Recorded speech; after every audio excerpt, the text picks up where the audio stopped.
Welcome back, everybody. Welcome back. I'm ever yours, Alan Nathan, the militant moderate. Once again, this is the Oasis. For those who have an aversion to the left, right, black, white, two-dimensional approach, and absolutely delighted you could be with us. Plethora of challenges to get into, and as per the norm, never enough time. You are, of course, listening to the musings of presidential hopeful Mitt Romney. He says he will not support any deal by a congressional debt committee that raises taxes. I want to thank CNN for that clip. We have so much in front of us, despite the super committee failure to secure $1.2 trillion in debt reduction. Guess what? The reduction still does happen, thank God. Also, will Energy Secretary Chu be held accountable for breaking a 2005 law that protects taxpayers? He ignored it, turned his back on it. Also, Occupy Wall Street and clones try to usurp our First Amendment rights in the name of fulfilling their own. And that's their Achilles heel. Also, is Newt Gingrich's lead here to stay? We have assisting me in the opining department, to my regulars for this part of the day and this part of the week. First, Amy Ridenauer, president of the National Center for Public Policy Research and author of the highly acclaimed book entitled Shattered Lives. And this analyzes the 100 worst examples of government-managed care casualties. If you want a free copy, too bad, tough. It's rough out here. Nothing's for free. Well, actually, this book is. You want your free copy? Go to their website, visitnationalcenter.org. Again, www.visitnationalcenter.org. Amy Ridenauer, welcome back to Battle Line. Always glad to be with you, Alan. Great to have you. Great to have you. On board, we also have Bob. Now, Amy, next question. I'm just kidding. Now, Bob Weiner, of course, a Democratic strategist, columnist, former communications director for Clinton drug czar General Barry McCaffrey. He's also former chief of staff of the House Committee on Aging. And by the way, he's also former communications director for both Congressman Rangel and Conyers of New York and Michigan, respectively. Rangel, of course, has been slapped around by ethics violations, whereas the other gentleman has not. Anyway, good to have you back, Bob. Alan, I bet you want to spoof my being here today when Obama comes out and says he will veto anything that stops the debt reduction triggers, and Romney comes out and says, no taxes, no revenue, I have my head in the clouds, and we're going to make money, we're going to invent it.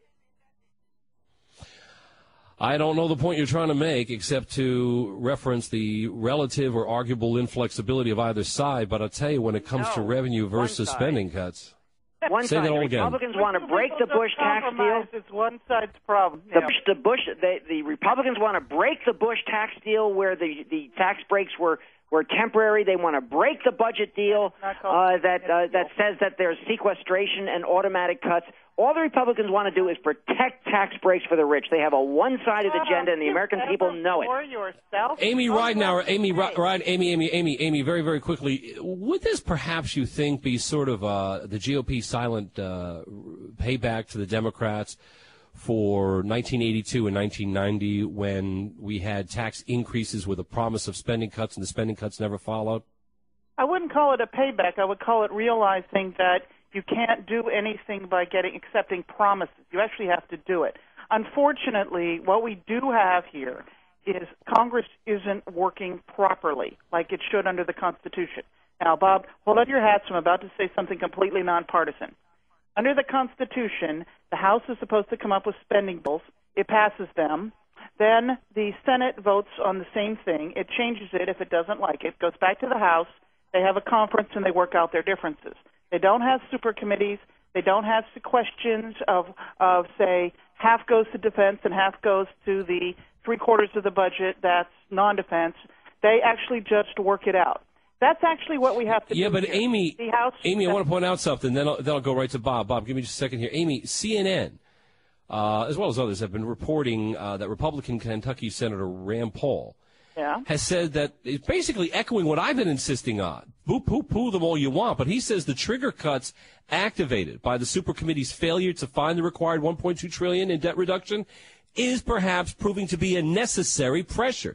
What he does is he compares Congress to kids who sometimes need to be told, clean up your mess or else. And he adds, quote, maybe we need the or else because Congress isn't behaving the way they should be behaving. Maybe sequestration, that is to say, have half come from government agencies and half come from the defense. Maybe he's saying maybe sequestration is the only way we will get any kind of cuts. So my question to both of you is, first with Amy, does Senator Paul have a point about Congress needing more of this kind of forceful leverage in order to perform responsibilities which they would otherwise shirk? Right now, the forceful leverage is on the military. The military's already had $850 billion of cuts. This is before what we're talking about now. The military is 17%. This is defense in general. 17% of our spending. It's going to take half of the cuts under sequestration. So that's actually who's getting the pain. If you think that John Kerry or Harry Reid is losing sleep over the Defense Department taking another really significant round of cuts and extensive layoffs in all four branches of the military, you're wrong. So there's no pressure there. Where we need to put wait a minute, I'll have my say, right, Alan? Hold on, wait. Isn't Bob? There has to be some level of pressure being felt by the Democrats. Maybe not the military so much, but as it relates to the other $600 billion coming from other government agencies, because once Democrats have to cut back spending, that means they have to cut back on their budget for bribing their constituents to continue returning to the polls in their favor. I mean, because that's essentially why Democrats always have a lot more trouble when it comes with spending cuts versus Republicans when it comes to the politics of the venture, because Democrats have a proclivity for using the state coffers as a way to incentivize their constituents, whereas the Republicans incentivize their constituents by working on their behalf to keep the dollars from reaching the coffers. Isn't that fair to point out, Bob Weiner? Well, you're right, Alan, and you're going to be shocked by what I'm saying, but you're exactly right. Amy, you want to write this down? Bob just said I was right about the Dems using the state coffers to incentivize their constituents. Bob Weiner, continue. Sorry. Both Rand Paul, who said that the pressure is necessary, and President Obama, who just moments ago said he would veto any bill that cuts them out, are in total agreement on the need for pressure on Congress. Stop right there. This is a delicious point, and I can't not move away from it. Stick right there. Obama has said he will not sign, and I referenced this last week. He will veto. Obama's not going to sign. He's not going to sign any legislation that allows them to repeal what their original decision was to move it into something else. He says he will not give them any grace as it relates to protecting the military. But Amy Ridenhour, we just heard from Barack Obama's own Secretary of Defense stipulating that we can't go through with these cuts because if we do, in his opinion, that is to say, Secretary of Defense Panetta, he says if we do so, our forces and ship strength will be returned to 1915 quotas. So the big question is, how do you have on one hand the Secretary of Defense warning us not to do the very thing that the President refuses to help out about? More on this upon a return. Amy, I'm first to you once we get back, then Bob. Welcome back, everybody. Welcome back. I'm ever yours, Alan, Nathan, the militant moderate. Once again, this is the Oasis. For those who have an aversion to the left, right, black, white, two-dimensional approach, again, you're listening to the musings of Chris Matthews of MSNBC, still discussing the president's lack of face-to-face time with voters. He's criticizing the virtual/social media aspect of his upcoming campaign, suggesting that the president has not had a face-to-face meeting with the very folks who helped get him elected in the last election. Before we played a clip of Chris discussing the frustrations that he and other Democrats feel about President Obama's strategy for the next election, as well as the ineffectiveness of his administration. They're wondering where the leadership is. Again, ever yours, Alan Nathan, the militant moderate. Before us, a plethora of challenges despite Supercommittee failure to secure $1.2 trillion in debt reduction. That reduction will still happen, thank God. That at least is the leverage. Will Energy Secretary Chu be held accountable for breaking a 2005 law that protects taxpayers? And Occupy Wall Street and clones try to usurp our First Amendment rights in the name of fulfilling their own. And that is indeed their Achilles heel. Also is Newt Gingrich's lead here to stay. Assisting me in the opining, my regulars for this part of the day and this part of the week. First, Amy Ridenhour, president of the National Center for Public Policy Research. Amy, good to have you back. Thank you. On board as well, Bob Weiner, Democratic strategist, columnist, and former communications director for Clinton drug czar General Barry McCaffrey. Bob, always good to have you as well. And thanks for having me, Alan. Now, before the break, I was pointing out an interesting development here. I think it's weird that President Obama has announced that he'll veto any attempt to reduce cuts to the Pentagon as it relates to what the Supercommittee couldn't put together vis-a-vis the deal they made for the raising of the debt ceiling and the debt reduction dollars that were to be found, and if not found, then $600 billion come out of government agencies, and the other $600 billion come out of the defense. But I think it's very odd that President Obama, Amy Ridenhour, back to you, announces that he'll veto any attempts to reduce cuts to the Pentagon after his Secretary of Defense, Leon Panetta, warned Congress, again, just last week, to do the opposite. In Panetta's letter, he pointed out that the automatic cuts would mean a 23% reduction in the Pentagon's 2013 budget, the first year that they would have to put these things into effect. And then he added that after a decade, quote, we would have the smallest ground force since 1940, the smallest number of ships since 1915, and the smallest air force in its history. This according to Barack Obama's own Secretary of Defense. Amy, right now to you, do these two guys ever get together once in a while and discuss things before either one opens their mouth? Well, probably rarely, but what's going on here is that Secretary Panetta, a former Democratic congressman, was an official in the Clinton administration, is concerned about the military, whereas President Obama is setting the stage to run for re-election against a quote-unquote do-nothing Congress. They have different goals. That's why it seems different. The irony, to me, really, is that we are going to have substantial layoffs of military personnel if something doesn't change here, and that's from all four branches of the military. So we have the president going out with his stump speech saying that we need to hire more teachers and we need to hire more, I guess, construction workers in order to fill jobs, while he is not listening to his own defense secretary scream that they're about to have massive layoffs. So, yes, it doesn't make sense when you're thinking policy, but when you think politics, it makes perfect sense. Bob, here's what I find baffling. Not only is there an obvious self-evident disconnect between the Secretary of Defense and the man whom he serves, President Obama, but you've got the president, in my estimation, potentially endangering one of the few things going for him with the independence in most of the country, and that is the way he has acquitted himself on the world stage as commander-in-chief. We don't like the fact that he's, the first apologizer-in-chief. We get a little tired of that when he's apologizing to countries who have arguably committed far greater atrocities far more often than anything we've ever done. But there you go. But all that notwithstanding, why would he endanger the one area in which he's got some traction? Americans, for the most part, give him a 60-plus rating for the way he comports himself with foreign affairs and international affairs. But in this regard, he seems in danger of ruining the very commander-in-chief stature he's been able to elevate. What's your reading on this? You guys both really miss the boat. Have you never heard of the $400 toilet seat? Or let me finish my point. Or Halliburton, which despite debarment is still there. Boeing, Lockheed. We have 200,000, and the Pentagon doesn't want to release the numbers anymore. They've stopped over the past year. Contractors in Iraq and Afghanistan, and the profit margin for those contractors is where you can cut.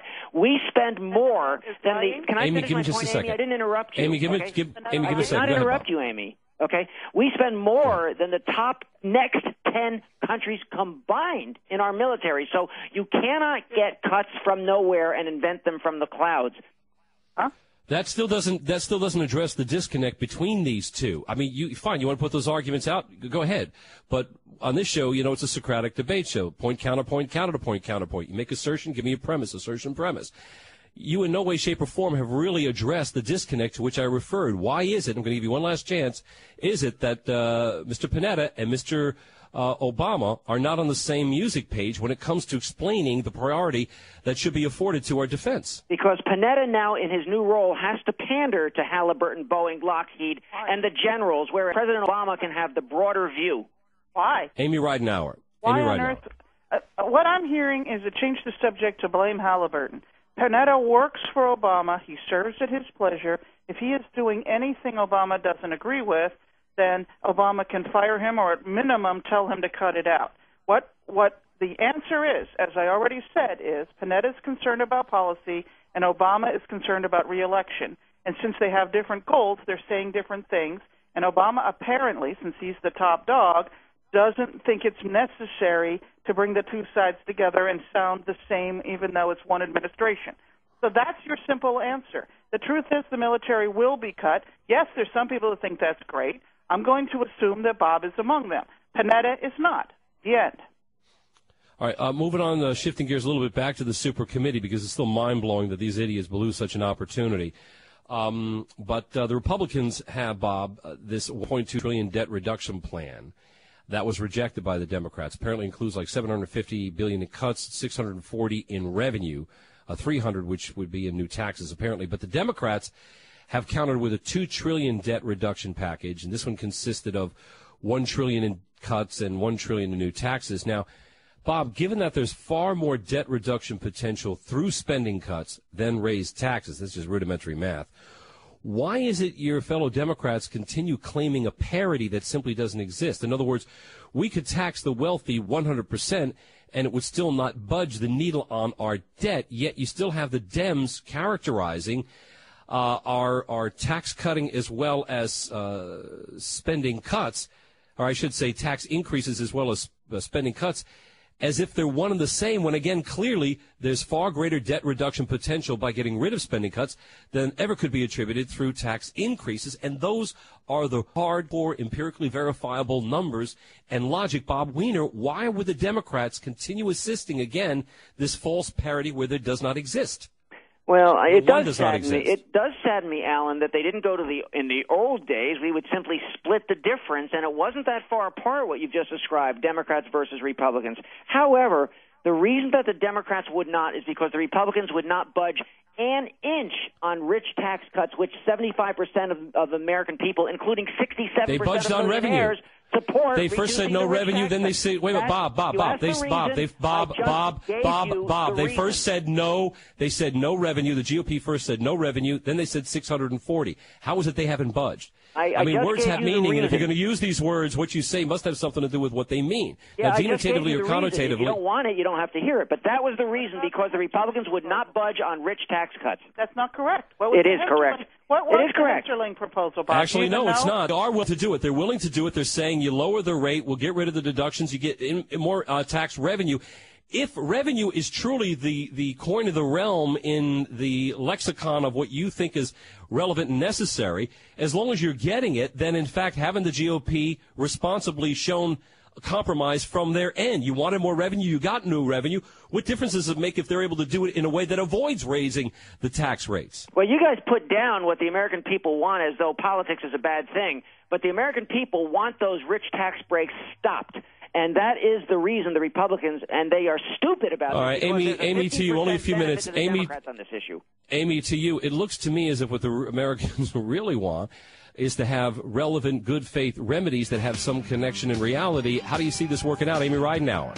Well, they'll continue to fight it. What I hope is the American people will pressure the Senate to vote on the budget. Just vote on anything, something you like. I don't have to like it. They ought to vote. They're not doing their job. We should stop paying them. Yeah, I'm amazed, Bob, that you somehow think that the government gets to use the wealthy as a scapegoat, even though there's no linking causation between the success of the wealthy and the government's overspending. Why is it these two are always held together is too strange. Even President Bush said and even President Obama said you don't raise...